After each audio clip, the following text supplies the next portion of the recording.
Que a paz de Jesus Cristo esteja com cada um de nós nesta manhã. Nosso Deus nos ama. Nosso Deus nos ama e todas as instruções de Deus são para a nossa felicidade. Todas. Tudo que Deus fez é por amor a nós. Assim como um pai, por exemplo, você é mãe da Sofia? Você não deixa a Sofia brincar com faca, deixa? Por mais que ela queira, você não deixa, porque sabe que ela pode se cortar e fazer mal para ela. Né? Não vai deixar a Camila brincar com veneno, né, Camila? Fazer comidinha com veneno não vai, né? Porque é perigoso, né? Por mais que você queira uma arma, brincar com uma arma, não pode, porque é perigoso. Quando seu pai fala não para você, é porque ele te ama e está te protegendo. Quando a mamãe ensina a Sofia a ajudar em casa, né? Arrumar a caminha, dobrar as roupinhas, é porque ela quer que você seja feliz. Uma pessoa que não é útil não é feliz, né? Né, Camila? Quando a mamãe ensina você a fazer arroz, né? É porque ela te ama. Você sabe que ensinar a criança dá trabalho, é mais fácil fazer, muito mais rápido. Mas ensinar, e Deus tem uma paciência com a sua igreja de nos ensinar, porque Ele nos ama e quer que a gente seja útil, porque sendo útil a gente é feliz. E Ele também estabeleceu uma coisa chamada lar. Ele podia ter feito um mundo só de pessoas individuais, não podia? Bom, os anjos parece que não vivem em família, não sei, não conheço o anjo casado, parece que não tem, né? Pelo que Jesus falou, não tem. Mas aqui nessa terra Ele fez casais. Engraçado que são tão diferentes, né? Eu, por exemplo, não conheço pessoa mais diferente do que minha esposa. Mas como a gente é diferente em tudo. Eu gosto do frio, ela gosta do calor. Entendeu? E assim por diante. É muita coisa diferente. Muita. E Deus nos colocou juntos por alguma razão. Né? Eu gosto de gente, ela gosta de ficar sozinha, ela quer ficar no cantinho dela, reclusa, e se ela não vê gente... Olha, uma vez eu viajei, fiquei uma semana fora, praticamente isso, um pouco menos, e ligava para casa, e ninguém atendia, eu preocupado, eu longe, não sabia o que fazer. Não tinha celular, era um telefone rural, sabe? Bom, quando eu cheguei em casa, desesperado, simplesmente o telefone estava desligado, e ela não se deu conta que estava desligado. Ela não teve nenhuma preocupação de ligar para saber alguma coisa. Não, tá bem, estava sozinha, estava feliz da vida. E eu fiz calo no dedo de tanto que eu disquei para casa. Bom, então Deus coloca pessoas diferentes juntas. Por que será? Tem alguma razão? Eu não sei como é que é seu casamento. Eu não sei nem quantos são casados aqui. Mas mesmo que você seja solteiro ou viúvo, você pode usar essas informações para auxiliar as pessoas, né? Pode ajudar pessoas que passam por dificuldades, que hoje muitos lares são problemáticos, né? Eu fui numa igreja sábado passado pregar, não tinha nenhum jovem. Tinha criança até 10 anos e depois só pessoas adultas, maduras. Onde estavam os jovens daquela igreja? Onde estavam os jovens? Por que eles saíram Por que eles abandonaram a fé? Houve algum problema no lar, será? Alguém culpou a igreja. Não, a igreja não tem atrativos para os jovens. Que atrativo que a gente precisa? A gente precisa de Cristo. Que atrativos tinha no cristianismo primitivo? Que atrativos tinha para os valdenses? O atrativo é Cristo. Nós estamos... Não precisa ter festa, show. Isso é pernicioso. Não sei quantos já pescaram ou pescam. Eu, quando pescava, eu punha na isca aquilo que eu queria pegar. Se eu queria pegar tilápia, eu punha minhoca. Se eu queria pegar traíra, eu punho um lambari. Você põe a isca adequada para o peixe que você quer pegar, né? Você vai pôr milho para pescar piranha? Não vai cair, não vai pegar uma. A gente põe a isca que a gente quer. Você quer pegar joio, quer encher a igreja de cristão carnal? Faz show, faz um monte de coisa aí. Aí vai encher de gente aí, dá festa, dá pizzada, sorvetada, faz sorteio, enche de gente. E quem vem? Agora, quer pescar trigo? Tem que apresentar Cristo. Apresentar Cristo. E ele fala assim, ó, negue-se a si mesmo. Não é vem se dar bem, é negue-se a si mesmo. Porque o negar-se a si mesmo é o verdadeiro se dar bem. Futuro, eterno. Mas vamos lá. Eu acho que é para cá. Acertei. Eis que vos enviarei o profeta Elias antes que venha o grande e terrível dia do Senhor. O profeta Elias vem antes que chegue. Isso aqui já se cumpriu na época de Jesus, na pessoa de quem? João Batista. E agora, no final? Quem será? Hã? Qual a missão de Elias? Ele converterá o coração dos pais aos filhos e o coração dos filhos a seus pais, para que eu não venha e fira a terra com maldição. O que ele vai fazer? Converter o coração dos filhos aos pais e dos pais aos filhos. Qual é a mensagem, a palavra-chave dessa mensagem? Conversão. Converterá, não é a palavra-chave? Eis que vos envio o profeta Elias, ele vai fazer, converterá. O que é converter? É mudança de vida. De quem? De quem? Da família, dos pais, dos filhos dos pais. A última obra de Deus nesta terra é a obra nas famílias. A gente quer pregar o evangelho e distribuir milhões de livros. Está certo, não está errado isso. Por favor, isso está certo. Mas tem que começar onde? Na família. A obra mais importante é na família. É no seu lar. Né, Camila? Estou gostando de ver aquela menina, mocinha ali trabalhando já aqui na igreja. Que belezinha. Tem 11 anos, sabia? Você sabia, né? Essa irmã dela.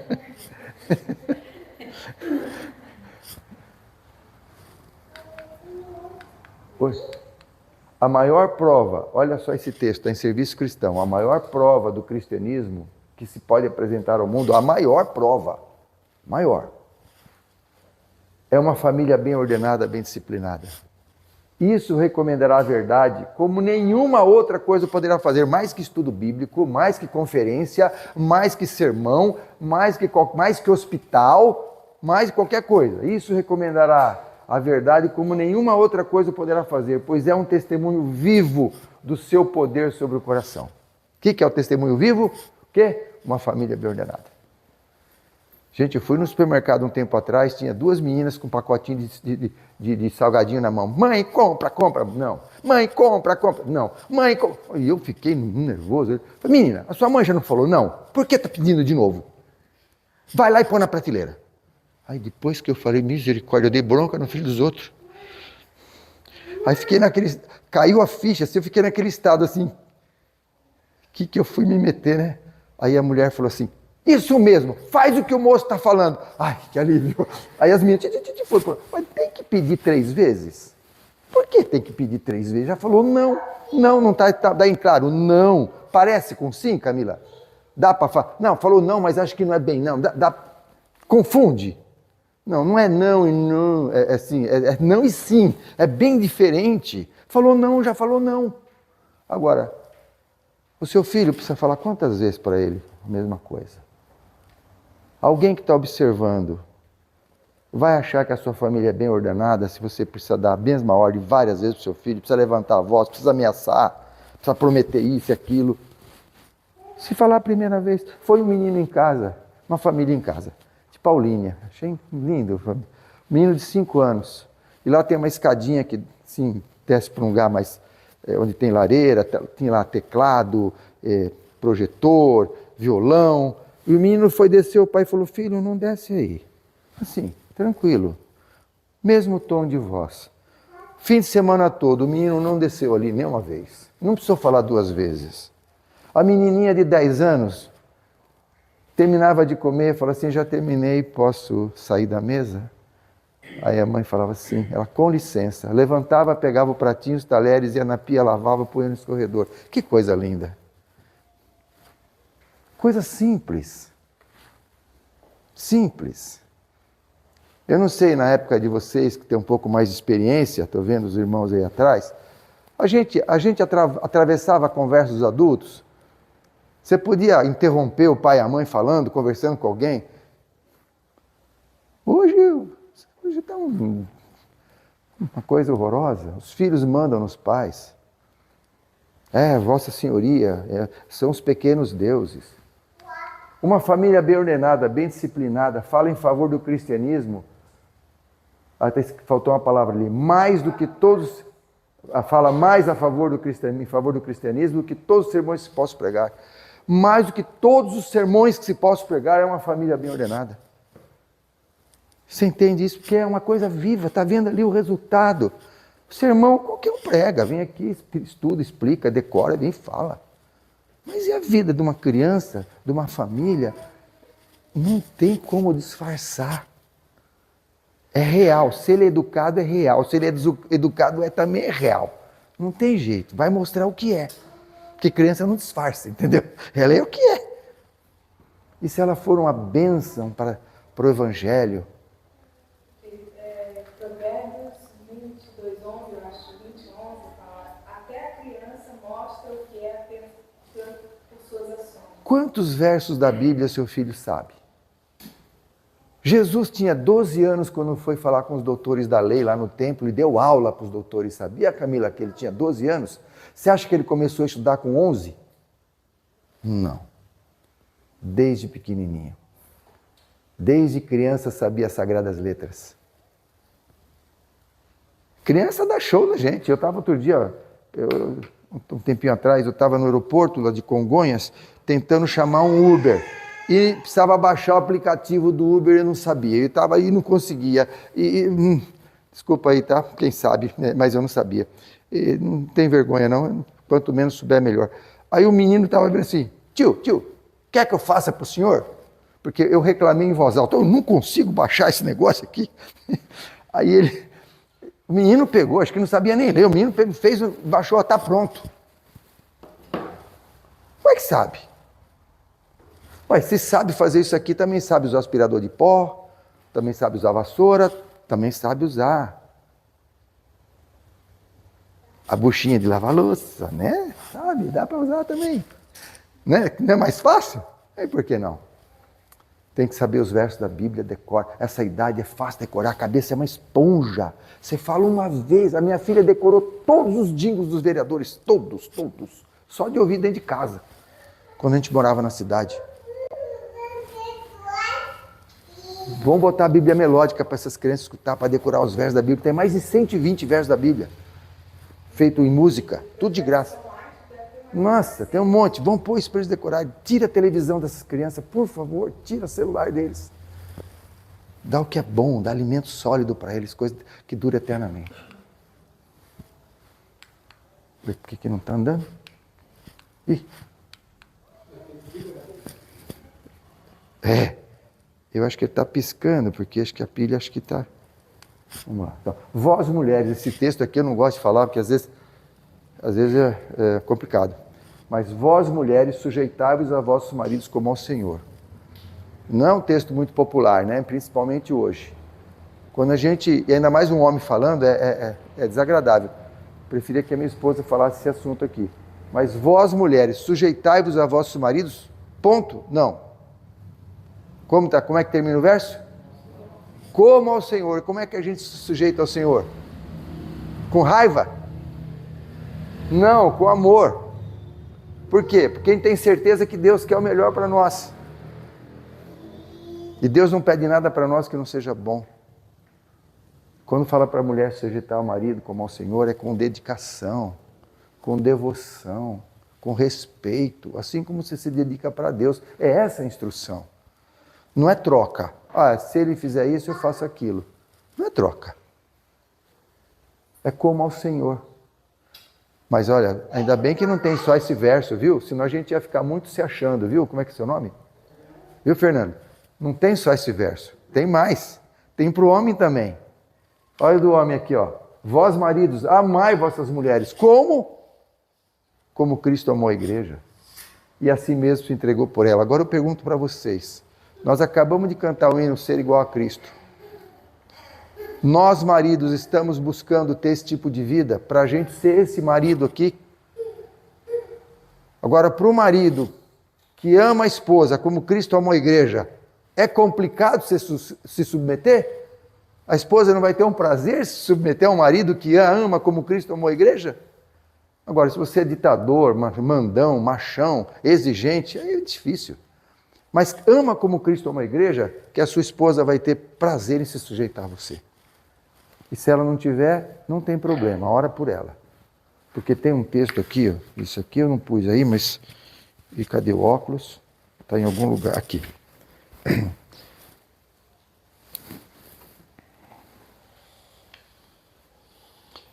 Esse texto está em Ciência do Bom Viver, página 360. O legal do 360 é que 360 graus é a circunferência, né? Esse para mim aqui esse verso ele é completo. Ele dá uma visão completa das dificuldades que a gente possa passar num casamento. Eu não sei se você é casado, quem é casado ou não, mas se você não é casado, aproveita isso para o seu futuro casamento, se é que você vai casar, e para ajudar algum amigo que já está casado. Embora possam surgir dificuldades. Vão surgir dificuldades? Vão. Perplexidades e desânimo. Nem o marido, nem a esposa, quem? Nem marido e nem esposa, abrigue o pensamento de que sua união é um erro ou uma decepção. Não é para abrigar esse pensamento. Deus está falando, não abrigue. É uma ordem de Deus. Ele tem mais ordem ainda. Resolva cada qual ser para o outro tudo que é possível. Tudo que é possível. Não é em retribuição ao que ela faz. É tudo o que é possível, o que ele faz. Continuar as primeiras atenções. Como é que foram as primeiras atenções? Você mandava flor, fazia bilhetinho, né? Se arrumava para encontrar com ela. Continua dando as primeiras atenções. De todos os modos, anime um ao outro nas lutas da vida. Não desanima. Não mostra o problema, mostra a solução, mostra quem pode dar poder. Todas as coisas postas naquele que me fortalece. Deus vai te ajudar, vamos orar. Então, problema, vamos aqui orar para Deus te ajudar, nos ajudar. Procure cada um promover a felicidade do outro. Procure cada um fazer o quê? A felicidade de quem? Do outro. Haja amor mútuo, mútua paciência. Então, depois de tudo isso, o casamento, em vez de ser o fim do amor, será como o seu princípio. Essa é a instrução de quem sabe todas as coisas, é a instrução de quem conhece o fim desde o princípio. Se Deus quisesse que a gente pudesse escolher ver o fim como Deus vê, se pudéssemos ver o fim desde o princípio como Deus vê, será que a gente escolheria outro caminho a não ser esse pelo qual o Senhor nos está conduzindo? Está escrito isso. Se nós pudéssemos ver o fim desde o princípio como Deus vê, nós não escolheríamos outro caminho a não ser este pelo qual o Senhor nos está conduzindo. Então não reclama do seu casamento. Pode ser a sua salvação. Porque se eu tivesse casado com aquela moça que eu pretendi namorar e não deu certo, e quem sabe a gente tivesse tudo em comum, a gente tinha tudo assim a ver um com o outro, a gente gostava das mesmas coisas e tal, e a gente não tivesse dificuldade nenhuma terrena, sabe? Compatibilidade de gênio, tudo belezinha, tudo, sabe, afinidade em todas as áreas da vida. Só um probleminha. Ela não era espiritual. Só isso, mas o resto estava tudo certo. Eu ia estar tão bem aqui, tranquilo, tal, romance, e depois ia para o inferno. Porque ela teria me afastado de Deus. Eu não tinha nem motivo para ficar orando, porque minha vida estava tão legal aqui. O que você prefere, irmão?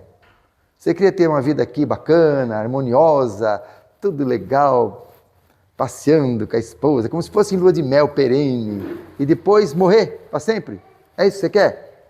Deus, na sua sabedoria, falou, eu vou colocar esse filho aqui no lugar onde ele vai padecer, ó. Ele vai aqui casar com uma mulher totalmente diferente dele, ele vai ter que pedir forças e jejuar e orar para poder aguentar esse problema. E a esposa também, eu vou pôr um camarada duro com você, mas você vai ter que jejuar e orar para poder sobreviver, mas no fim você vai ter o galardão. O que você ia escolher? Você escolher a vida fácil aqui do casamento e por fim a morte, ou uma vida difícil, complicada depois que exige renúncia? Minha esposa está preocupada com os detalhezinhos da casa. Eu arrumo, para mim não precisa arrumar cama. Para que arrumar cama? Eu vou te arrumar na hora de deitar? Né? Está muito preocupado com a roupa que você está usando?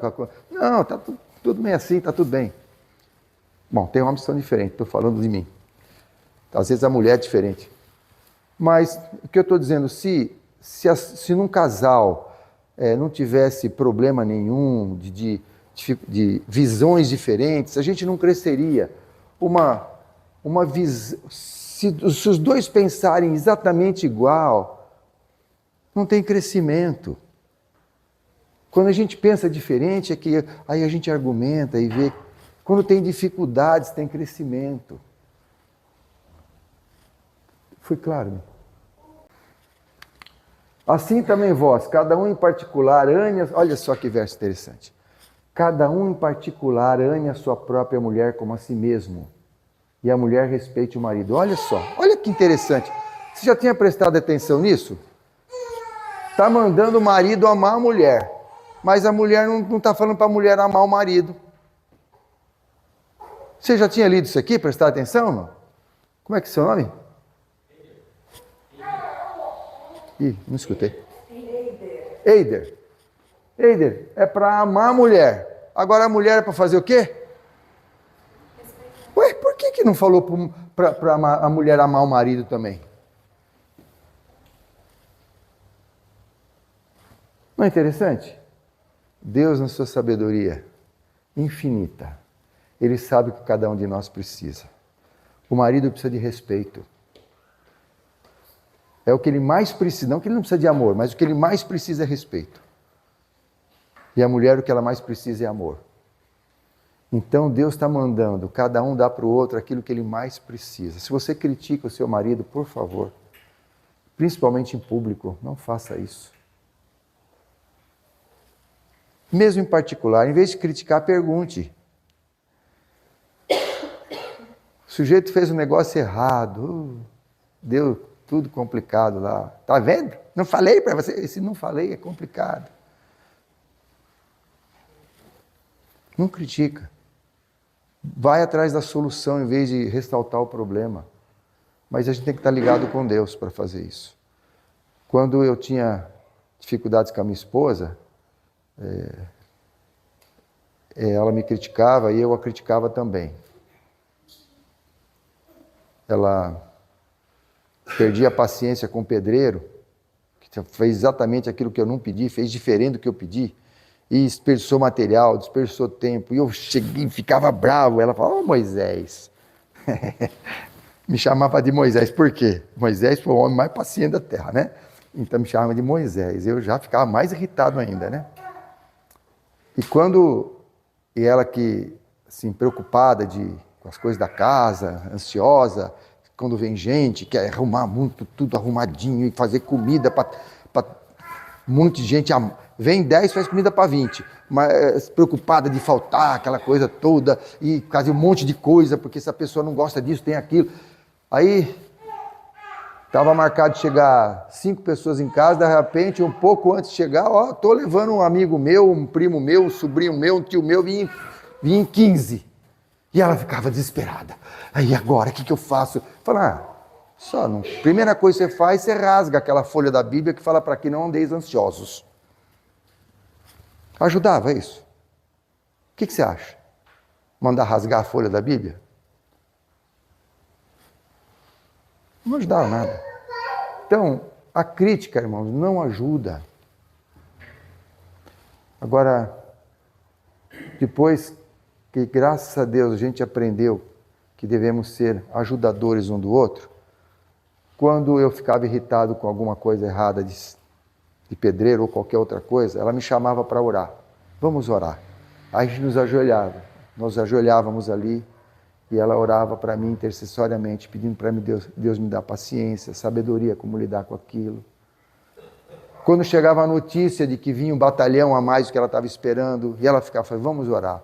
Senhor, o Senhor que faz multiplicar o azeite e a farinha, intervém na nossa casa esse fim de semana, que chegando gente que a gente não esperava, nos ajuda a tratá-los com amor e que as provisões não faltem. Como é que você acha que ela se sentia?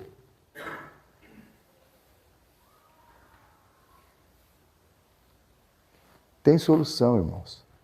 Se a gente se apegar com Deus, tudo tem solução. Até a morte tem solução. Mas se a gente quiser reclamar e acusar, não tem saída. Mas e se o negócio persiste? Não tem problema, persista no que Deus falou. Continua sendo bom. É melhor ser a vítima do que o carrasco. Continue fazendo sua parte, amando. Não tem problema. É isso que Deus pediu. Faça a sua parte. Agora, mulher, respeite o marido. O que seu marido gosta?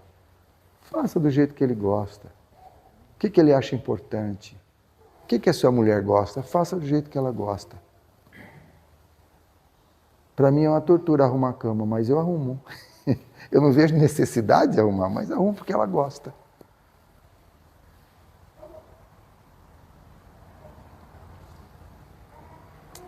Isso não está em nós, é dom de Deus. Deus dá força para a gente fazer isso.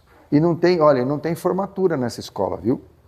A gente sempre está aprendendo, sempre está aprimorando. Se a gente pedir para Deus sabedoria... Olha, maridos, não é fácil cuidar de criança, viu? Dá trabalho cuidar dos filhos. Ajuda a esposa nesse sentido. Né, bem? Você sabia que você dá trabalho, né? Você nem sabe disso, mas dá um trabalhão. Aí os papais ajudam, o vovô ajuda. Aí os maridos reconheçam o trabalho da esposa. Esposa, reconheça o sacrifício do marido. Sabe? Elogia. Agradeça. Agradeça a comida que a sua esposa fez, a roupa que ela arrumou, a casa limpa. Agradeça. Se tiver uma coisa só para agradecer e 10 para reclamar, agradeça essa única que tem para agradecer e não fale nada das outras. Porque reclamação, nunca vi alguém que receba reclamação mudar de vida. Mas se você recebe elogio, você se esmera mais. Você quer ver um negócio? Chega assim. Olha, já falei para você 10 vezes que a torneira está vazando lá na cozinha. Até quando que eu vou ter que ficar falando para você? Será que eu vou ter que chamar um encanador? Você escuta isso, você se anima de arrumar a torneira? Tá, então chama. Agora veja só a diferença. Amor, eu me sinto tão segura com você. Eu me sinto tão bem, porque eu sei que você resolve todas as coisas aqui nessa casa. Olha, a torneira está pingando, a hora que você puder, você ajeita ela para mim, eu vou me sentir tão feliz. O cara arruma na hora, ele vai correndo arrumar essa torneira. Mas você viu o jeito de falar diferente?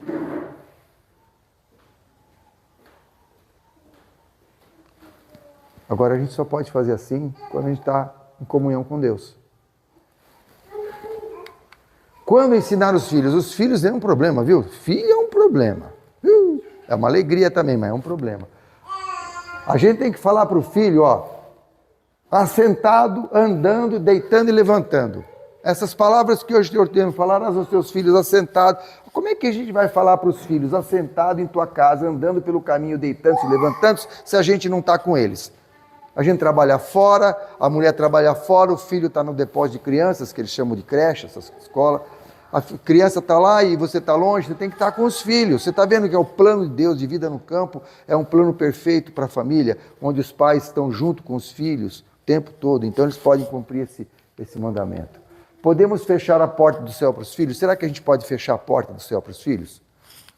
Negligenciando o seu dever e transigindo com os filhos. O que é transigir? É desculpar. Ah, tadinho, ele não está bem hoje, ele dormiu mal, ele não sei o que, ele está resfriadinho, ele fez isso aqui porque ele... Pare de dar desculpa para a falta de educação dos filhos. Se você continuar dando desculpa para os seus filhos, você vai fechar as portas da cidade de Deus para eles. Esses fatos devem ser inculcados nos pais. Os pais têm que entender que não é para ficar dando desculpa para os filhos. Devem eles levantar-se e assumir a sua obra há muito tempo negligenciada. Qual que é a obra? É a obra de corrigir. Para que estamos aqui? Para que nós estamos aqui? Nós estamos aqui para preparar um caráter perfeito para o céu. Nosso trabalho é labutar na vinha do Senhor. Estamos aqui para formar, faltou um R ali, para formar caráter perfeito para o céu. Nossa obra é formar caráter perfeito para o céu. E o que os pais têm que fazer? Antes de corrigir os filhos, eles vão lá orar, para pedir paciência e sabedoria para corrigir da forma certa. Nunca soube, em caso algum, que esse método falhasse. A profetisa falando, se os pais que tenham filhos desobedientes, os filhos desobedientes devem ser corrigidos, mas antes os pais precisam pedir sabedoria a Deus para corrigir os filhos. Não é com um grito, não é com bravo, não é com estupidez, mas com firmeza. Peça sabedoria a Deus para corrigir os filhos. Profetisa não sabia de nenhum caso que falhou isso aí. Filho, precisa de correção? Sim, precisa. Às vezes precisa de vara. É o último estágio da correção, mas às vezes precisa. A gente não pode deixar de disciplinar os filhos. Lógico que você não começa pela vara, você começa com outras coisas. Então nós temos tanta literatura sobre isso, orientação da criança, lar adventista. Tem outros livros que falam sobre isso aí, educação dos filhos.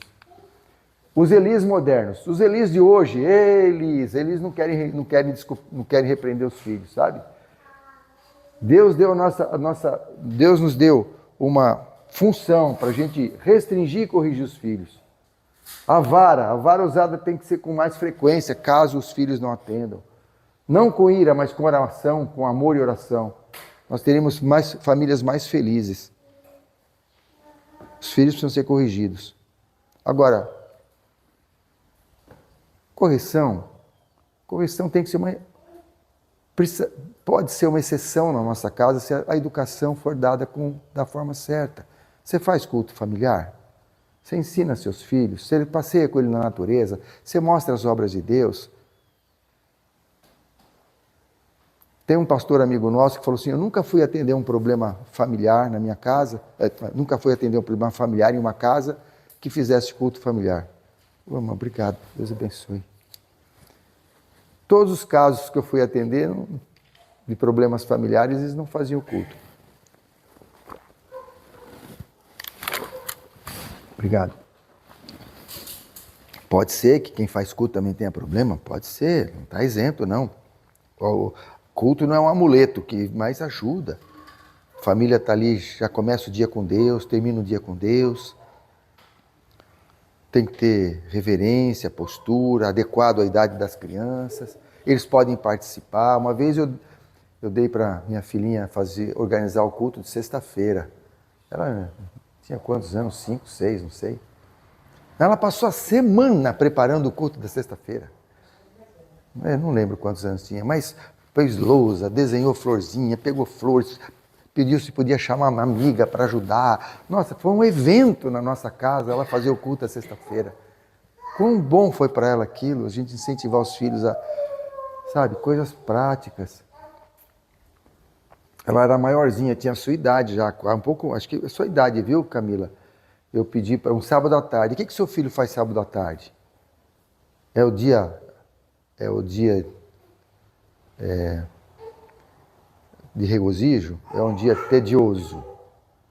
Que horas que vai acabar esse... Como é que é o nome? Que horas que vai acabar esse deleitoso dia do Senhor? Não vê a hora de acabar, porque o sábado é o dia do não pode. O sábado tem que ser o deleitoso dia do Senhor para a família. E na cidade é difícil, mas no campo porque no campo o domingo anda igual aos outros. O gostoso é o sábado. Agora, na cidade, todas as crianças que eu pergunto qual é o dia que ela mais gosta, ela gosta do domingo, na igreja adventista. Porque é o dia de ir para o clube, dia de passear, dia de empinar pipa, dia de nadar, dia disso aqui.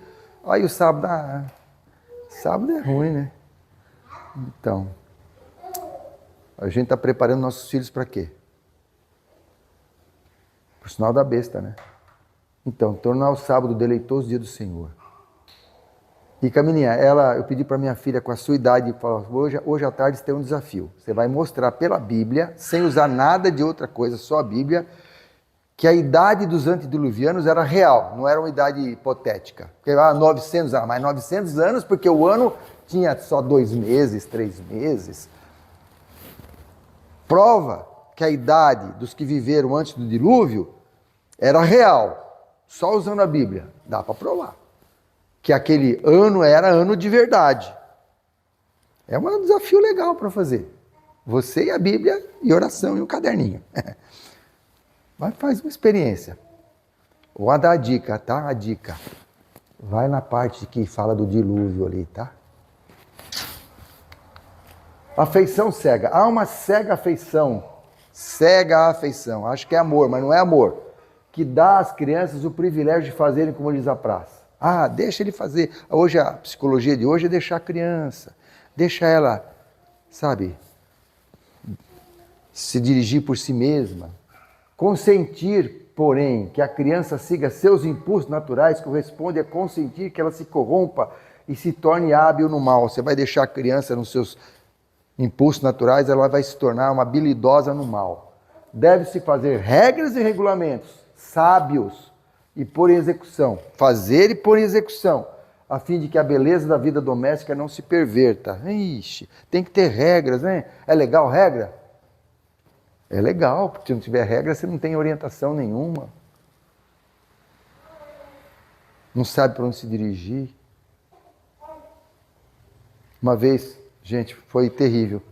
Eu fiquei, acho que foi a pior situação que eu já passei na minha casa com visita.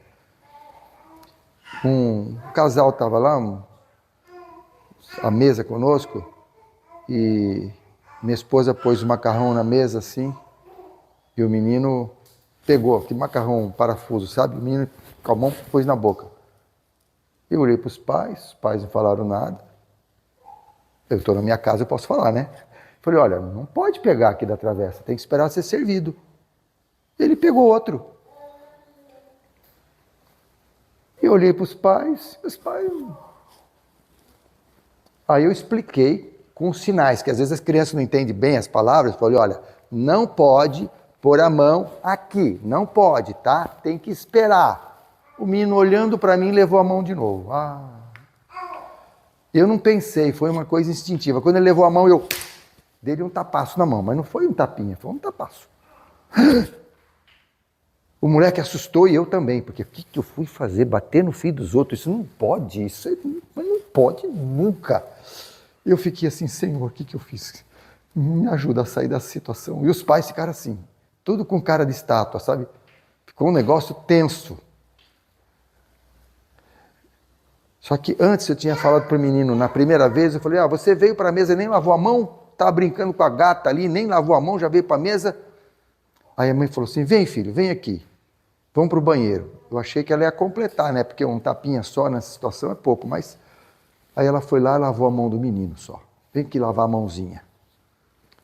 Olha que interessante, quando esse menino voltou do banheiro, ele passou pelo lugar da mãe, passou pelo lugar do pai, passou pelo lugar dele e se sentou no meu colo. Por que ele sentou no meu colo? Foi um alívio. Falei, Senhor, obrigado. Ele sentou no meu colo porque esse menino estava suplicando direção na vida dele. Ele precisava de correção, ele precisava de norte, ele precisava de orientação. E foi uma forma inconsciente dele dizer, alguém está me corrigindo. Não me largou o resto do dia. Eu dei um tapa na mão dele. Aí eu falei, pai, vocês estão entendendo o que está acontecendo com essa criança? Ele está suplicando por direção. Eu não estou dizendo que tapa na mão é o que deve ser feito. Foi uma coisa instintiva. Mas os filhos precisam ser corrigidos, precisam ser educados, precisam fazer regras. Regras do lar. Filhos precisam de rotina. Não é a hora, levanta qualquer hora, dorme qualquer hora. Tem que ter rotina. A hora do banho, a hora da comida, tem que ser certinha. Os filhos precisam de rotina. Se você não fez rotina na sua casa, faça uma rotina. Você podia levantar a hora que queria, quando era pequeno, dormir a hora que queria? Não podia. Eu não tinha nem chave da minha casa, 10 da noite fechava a porta. Quem não entrou, dorme lá de fora. Isso quando eu era noivo já. Eu já era adulto. Eu não tinha chave da minha casa. Não chegou até as 10, tem o tapete da porta da cozinha, você dorme ali, não tem problema. Mas aqui em casa, a porta tranca às 10 da noite. Lógico, exceção, você vai viajar alguma coisa, mas a rotina é essa. Precisam de rotina. Não precisa falar, vai tomar banho 10 vezes. Já é hora do banho, já sabe. A hora de trabalhar, a hora de estudar, a hora de fazer o culto. O culto tem que ter horário para as crianças. Tem que ter rotina na casa. Saber a hora do serviço, a hora da brincadeira. Pai e mãe mandam e os filhos obedecem. Pai manda e filho obedece. Você já ouviu falar diferente? Pai manda e filho obedece. Regras do lar. Na minha casa era assim. Só tinha 2 regras na minha casa, quando eu era pequeno. Pai e a mãe mandam. Segunda regra, em caso de dúvida, aplica a primeira regra. Só essas 2. Toda desobediência deve ser corrigida, não é as mais graves, toda desobediência. Toda desobediência. Lógico que o grau de correção é que varia. Mas desobedeceu, não pode... Sabe o que acontece? Os pais vão... O geral é assim, os pais vão aguentando, aí chega num momento, explode. Aí daqui... Tudo errado. Não pode ficar aguentando até explodir. A cada erro tem que corrigir com mansidão, mas com firmeza. Se esperar juntar e depois explodir, errou 2 vezes. Errou de ficar esperando juntar e errou de explodir. Primeiro o filho obedece, depois recebe explicação. Não precisa ficar explicando para o filho. Ah, sabe, filhinho, por que isso? Não precisa explicar. A palavra do pai não é não, sim é sim. Se for o caso, pode explicar, mas não é essencial, necessário explicar. Basta um único não, passou disso é desobediência. Por favor, muito obrigado, com licença, essas palavras mágicas precisam ser ensinadas às crianças. Tem que ensinar a criança a pedir por favor, falar muito obrigado. Não é verdade? Senão eles vão achar que... tem pai que pede, filhinho, come, meu benzinho, come, filhinho, come. Olha aqui, vai ficar forte igual o papai. Olha, o seu irmão comeu, come também. O que é isso? Comer não é favor, não. Comer é privilégio. Não quer, tira e guarda. Não tem mais. Come só na próxima refeição. Não fica dando nada no intervalo. Não comeu bem, toma um danoninho, toma um Yakult, tadinho, não almoçou bem. Aí não vai jantar também. Tira a comida da criança. A criança falou, virou a cara a primeira vez, tira o prato. Tira. Ele não vai morrer. Não vai morrer. Só na próxima refeição. Você vai ver se ele vai ficar virando a cara depois. Não enche o prato da criança de comida. Põe pouco. Para ele poder comer. Se você vai pôr um prato para adulto, a criança não aguenta. Põe um pouquinho, depois ele pode repetir. Por favor, comer é um privilégio. Quantas crianças... Foi uma criança lá em casa, irmãos, passou 3 meses lá, aqui, da rua. No primeiro dia que ele almoçou em casa, ele falou assim, vai ter janta? Me corta o coração de lembrar. A sua filha pergunta se vai ter janta? Alguma vez ela perguntou, se alguma vez você perguntou na sua casa se vai ter janta? Você sabe que tem. Ele queria saber se ele comia bastante para poder aguentar sem comida depois. Ou se ele guardava alguma coisa, não sei o que passou na cabeça dele. Mas nossos filhos não se preocupam se vai ter janta. Tem que ensinar nossos filhos a ter gratidão e sentir que comer é um privilégio, não é favor. Nada de eletrônicos, irmãos, isso aqui não pode estar na mão de criança. Aliás, nem de adulto. Muitos casamentos hoje estão ruins por causa disso aqui. Para que ficar no celular? Vai fazer as coisas que precisa ser feita. Isso aí é uma desgraça. Você tem problema com isso, põe um horário para você. Aí o filho está lá, e você está ali. Não dá certo. O filho vai... Responsáveis em ajudar na vida doméstica. Os filhos precisam ajudar, viu? Tem que ajudar. Desde que começou a andar, já começa a trabalhar. Já está andando, já tem servicinho. Não tem problema se o serviço vai ser valioso ou não valioso. O processo educativo é importante. Já pode juntar os brinquedinhos, dá uma meinha para ela lavar. Ela lava aquela, assim, mas está lavando a meinha. Hoje ela vai lavar a meinha. Vai lavar os plásticos. E outro serviço não é castigo. O serviço é uma bênção. Você tem que pôr desafios. Se você lavar bem os plásticos, vou deixar você lavar os vidros. Se você lavar os vidros bem lavadinho, vou deixar você lavar, vou deixar você fazer o arroz. Vai dar um desafio. Se você lavar bem a roda do carro, eu deixo você lavar a lataria. É desafio, não é castigo. Também vai... Não, aí, cara, deu castigo. Serviço é bênção, serviço não é castigo. Comida é bênção, não é castigo. Tem que comer. E outra coisa, irmão, que os pais erram muito, é querer dar... E os adultos também, às vezes a gente faz isso. Faz o certo como se fosse o ruim. E depois um pouquinho da coisa errada como se fosse o prêmio. Se você comer tudo, eu te dou esse chocolatinho aqui. Qual que é o gostoso? É o chocolatinho. O ruim é a comida, o gostoso é o chocolate. Se você estudar as coisas, a lição da escola sabatina, se você ler a Bíblia, se você fizer as coisas da escola, eu deixo você ver meia hora de filme. Qual que é o gostoso para a criança? O que você está pondo na cabeça dela? Que gostoso é o filme, aquilo tudo é ruim. Quando ele tiver liberdade, ele vai fazer o ruim, ele vai fazer só o gostoso. Por isso que os jovens saem da igreja. Porque eles querem o gostoso. Porque nós ensinamos eles gostarem do que é ruim. Porque a gente incentivou de alguma forma. Olha, você fez tudo isso aqui que é ruim.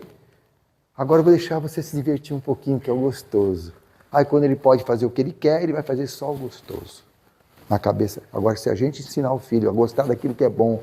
Olha, filho, que delícia que é estudar a palavra de Deus, que delícia que é trabalhar. Olha, vamos fazer uma surpresa para a mamãe. Quando ela acordar hoje, vai estar tudo limpinho aqui, ó. Chegou um monte de visita, a pia está assim, ó. A gente vai levantar de madrugada, quietinho, nós vamos lá, arrumar toda a cozinha para a mamãe. Quando ela acordar, vai estar tudo limpo. Vamos fazer isso, filha. Que tal? Mamãe acorda de manhã. Tem muitos jeitos da gente incentivar o filho a gostar daquilo que é bom. Agora a gente incentiva aquilo que é ficar dando prêmios de coisa que é ruim. Brincar de forma construtiva. Tem que brincar de forma construtiva, não com bobagem. Mas um curto período. Brincar é um pequeno pedaço da vida. Né? A vida não é brincadeira, a vida é utilidade. Brincar, sim. Eu brincava 1 hora por dia quando era criança, de 5 a 6. Se não tivesse feito nada errado durante o dia, senão eu perdia a brincadeira. Mas 5 a 6, uma criança menor pode brincar um pouco mais tempo, mas não precisa brincar o dia inteiro. A vida não é feita de brincar.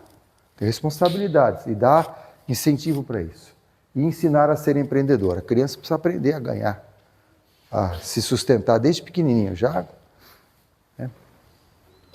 Sabe o que eu fazia, Camila, quando eu tinha 7 anos de idade? Eu criava galinha e vendia ovo. E minha mãe falou, não vou comprar 1 grão de milho, você que se vira. Né? Intrigas no lar. Por que ocorrem as intrigas? Por que ocorre intriga no lar? Não só entre marido e mulher, entre irmãos, e mesmo na sociedade, entre irmãos na igreja. Por que ocorrem intrigas? Por quê? Por que será? A base da intriga, irmãos, qual é a base da intriga? Eu tenho razão, você não. Eu tenho que ser agradado e você não me agradou. Essa é a base da intriga. Mas se a gente tiver o Espírito de Cristo que fala, negue-se a si mesmo, a gente não vai dar margem à briga. Lembra quando Davi estava fugindo de Absalão? E um sujeito lá xingou ele, desacatou, e o Joabe falou, deixa eu cortar a cabeça desse cão morto. O Joabe, não, se ele está falando é porque eu preciso ouvir. Davi, se ele está falando é porque eu preciso ouvir. Se você for ofendido, gente, ofensa, sabe o que é ofensa? Ofensa é quando a gente tem egoísmo. Qual foi a ofensa de Estevão? Ele estava sendo apedrejado. Como é que ele manifestou a sua ofensa? Às vezes a gente é apedrejado com palavras. É muito menos dolorido do que com pedra, né? Imagina. Eu nunca fui apedrejado com pedra, mas como é que a gente se relaciona com a pessoa que está nos apedrejando com palavras ou com ações, ou não fez aquilo que a gente queria, fez exatamente o contrário daquilo que a gente falou? O que a gente fala? A gente acha ruim. Ó, você não fez o que eu falei, também não vou fazer isso para você. Mas Estevão falou, Pai, não lhes imputes este pecado. E Jesus falou o quê? Na cruz, sendo crucificado. Pai, perdoa-lhes porque não sabem o que fazem. E nós exigimos nossos direitos. A gente acabou de cantar ser igual a Cristo. Se você quer ser igual a Cristo, perdoa-lhes aqueles que não sabem o que estão fazendo. Judiação. Não entendeu ainda. É infeliz. Ora, tenha compaixão.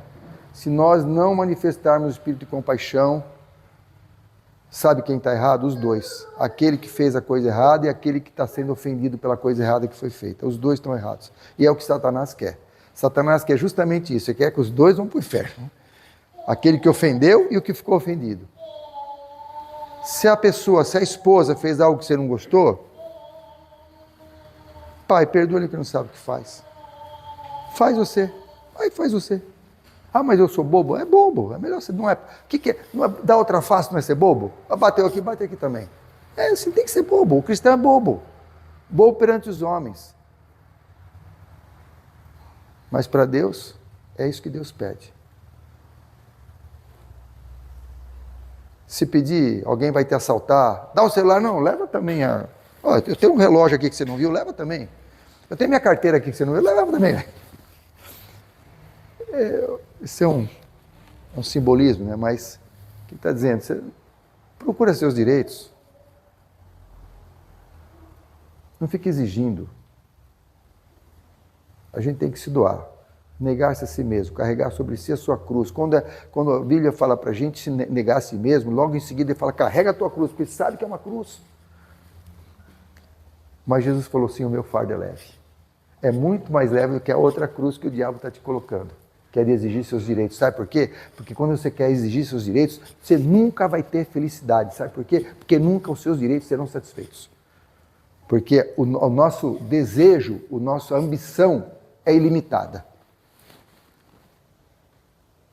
Nós nunca vamos ser felizes se a gente quiser satisfazer os direitos. Melhor negar-se a si mesmo. Isso aí... Ah, mas isso é impossível? O que a gente cantou? Posso... Ué, se a gente pode todas as coisas, pode isso também, irmã. Então, pelo poder de Deus, isso é possível.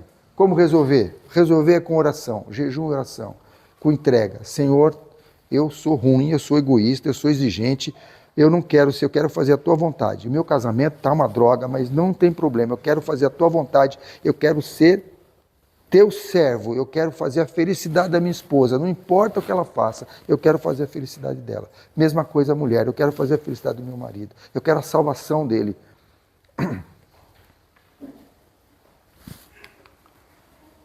Está acabando. O cristão, olha esse texto aqui, eu não estava achando, o Marquinhos achou para mim ontem. O cristão que o é em sua vida particular, na renúncia diária do eu, na renúncia de quanto? Diária do eu, na sinceridade de propósito e pureza de pensamento. Sinceridade de propósito e pureza de pensamento. Em mansidão sob provação, não é ser mansidão, mansidão sob provação. Em fé e piedade, infidelidade nas coisas mínimas, que na vida familiar representa o caráter de Cristo. Na vida qual? Onde que vida? Familiar representa o caráter de Cristo. Esse pode ser mais precioso aos olhos de Deus que o missionário ou mártir de fama mundial. Mais que o mártir. Sabe por quê? O mártir sofreu ali 20 minutos, meia hora, sei lá, 2 anos na prisão. Isso aqui é a vida toda. 20, 30 anos casado. Não é fácil não. Mas é mais precioso aos olhos de Deus. E tudo posso naquele que me fortalece. Há um círculo sagrado em cada família que deve ser preservado. Nenhuma outra pessoa tem o direito de entrar nesse círculo. Leva para Deus seus problemas. Leva para Deus. A esposa não deve falar do seu marido para mãe, para reclamar com a sogra, com a vizinha, com a irmã da igreja, não. Nem o marido também. O coração da esposa deve ser a sepultura das faltas do marido e o coração do marido a sepultura das faltas da esposa. Isso aí já elimina psicólogo. Entendeu? Levar a Deus. Levar a Deus. Nunca devem nenhum nem outro permitir gracejos à custa de sentimentos do parceiro. Fazendo piadinha da esposa. E às vezes eu fazia, de vez em quando caio nessa. Para que o Senhor me ajude a não cair. Pai, o laço de união. Ó, livro Lar Adventista. Olha só o que tem no Lar Adventista, se você não leu ainda. Capítulo 34. Posição e responsabilidade do pai. Participando dos encargos. Companheiro dos filhos. A espécie de marido que não se deve ser. No começo de casado, eu pegava o livro Lar Adventista. Sabe o que eu fui ler? Primeira coisa que eu fui ler do Lar Adventista? Deveres da esposa. Aí sublinhei tudo e falei, lê aqui, dever seu. Aqui, ó. Não é fazer isso. Cada um lê o seu. Eu tenho que ler os deveres do marido. Deixa a esposa ler os dela. Não é para esfregar na cara do outro o que ele quer para ele fazer. Faça você e deixa o outro fazer. Não fique exigindo. Aí, da mãe. Da mãe tem mais coisa, tá? Posição e responsabilidade da mãe, capítulo 38. Influência da mãe, conceito errado da obra da mãe, modelos imperfeitos de mãe, saúde e aparência pessoal da mãe, influências pré-natais, o cuidado das crianças pequenas, o primeiro dever da mãe é educar os filhos, a madrasta e encorajamento de Cristo às mães. Olha quanta coisa Deus tem para nos ensinar para pais e mães. E de onde recebemos poder? Nós acabamos de cantar. Sem mim nada podeis fazer. Posso todas as coisas em Cristo que me fortalece. Que o Senhor nos ajude, irmãos, quer você tenha problemas no lar, quer você não tenha. Nos apeguemos a Deus. Se você pode ser uma influência na sociedade, através da família, dos filhos, ou do seu lar, é a maior pregação que pode ser feita. Que o Senhor nos ajude a buscar nele a instrução, em oração. E se é para carregar uma cruz, Paulo tinha um problema. Provavelmente era a visão, que ele pediu 3 vezes para o Senhor para remover dele. E o que Cristo respondeu? Minha graça te basta. Pode ser que o seu problema não seja a cegueira, seja o marido. Pode ser que o seu problema seja a esposa. Então, não peça para... Não se separe. Mas a graça de Cristo te basta. E você seja a melhor pessoa. Melhor pessoa que você puder. Eu vou terminar com uma historiazinha bem pequena que eu ouvi de um pastor dos Estados Unidos que contou lá nos SEBS. Ele falou que tinha uma senhora que se converteu depois de casada e o marido não se converteu, só ela era adventista.